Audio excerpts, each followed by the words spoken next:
রাজধানী গরুর হাটে টানা খবর নিয়ে যুক্ত হচ্ছেন সহকর্মী নিবিড় সাহা।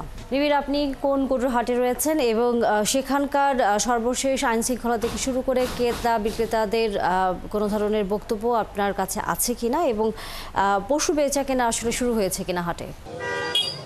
পশু বেচা কেনা, কোরবানির পশু বেচা কেনা সেটি আসলে বাড়ছে এবং ঈদের সময় যতই ঘনিয়ে আসছে, ঈদের দিন যতই ঘনিয়ে আসছে এবং হাটগুলোতেও কিন্তু হাটগুলো বেশ সরগরম হয়ে উঠছে এবং ক্রেতারাও কিন্তু এখন বেশ ব্যস্ত সময় পার করছেন এবং বিক্রেতাদের আনাগোনাও কিন্তু বাড়ছে এবং পুরো বিষয় চিত্রটা যদি বলি যে সময় যাওয়ার সাথে সাথে এই যে গরুর হাটগুলো রয়েছে, আমি বেশ কয়েকটি গরুর হাটে ঘুরেছি, তো সবগুলো গরুর হাটে আমরা দেখেছি যে এই যে ক্রেতাদের যে চাপ সেটি এখন বাড়ছে। তো সবগুলো হাটেই কিন্তু বিভিন্ন আইন শৃঙ্খলা বাহিনীর সদস্যরা কিন্তু তারা নিরাপত্তা ব্যবস্থা করেছেন। একটু আমরা কথা বলবো, আমাদের সাথে আছেন র্যাপিড অ্যাকশন ব্যাটালিয়ন র্যাব 2-এর অধিনায়ক খালিদুল হক হাওলাদার। একটু কথা বলবো তার সাথে যে আসলে এই যে গরুর হাট কেন্দ্রিক আপনারা কি কি নিরাপত্তা ব্যবস্থা নিয়েছেন এবং যেহেতু এখন গরু বেচা কেনা প্রায় শেষের দিকে বলা যায়, আসলে ব্যবসায়ীদের জন্য কোনো আলাদা নিরাপত্তা ব্যবস্থা আছে কিনা?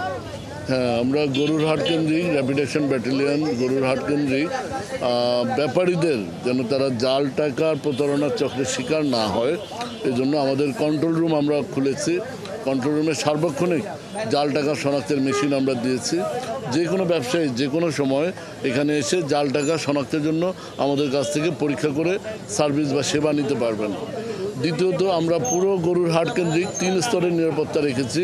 আমাদের এখানে সাদা পোশাকে গোয়েন্দা দল, র্যাবের গোয়েন্দা দল বিভিন্ন মোড়ে এবং হাটের ভিতরে যেন পকেটমার, দালাল, ছিনতাইকারী কোনো ধরনের ব্যবসায়ীদের কোনো ক্ষতি সাধন করতে না পারে, এজন্য সার্বক্ষণিক নিয়োজিত রয়েছে। পাশাপাশি আমাদের পেট্রোল টহল টিম এই হাট কেন্দ্রিক চতুর্পাশে টহলে অব্যাহত রেখেছে এবং ফুড পেট্রোল আমরা দিয়েছি।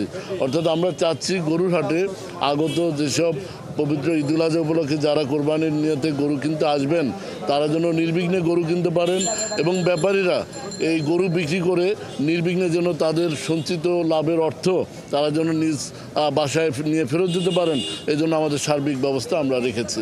ধন্যবাদ আপনাকে। যেমনটি শুনছিলাম যে র্যাপিড অ্যাকশন ব্যাটালিয়ন, পাশাপাশি পুলিশ, পাশাপাশি অন্যান্য আইন শৃঙ্খলা বাহিনী। অসংখ্য ধন্যবাদ আপনাকে। আমরা নিশ্চয়ই কোরবানির পশুর হাটের আরও খবর জানবো আপনার কাছ থেকে। দর্শক সহকর্মী নিবিড় সাহা ছিলেন আমাদের সাথে।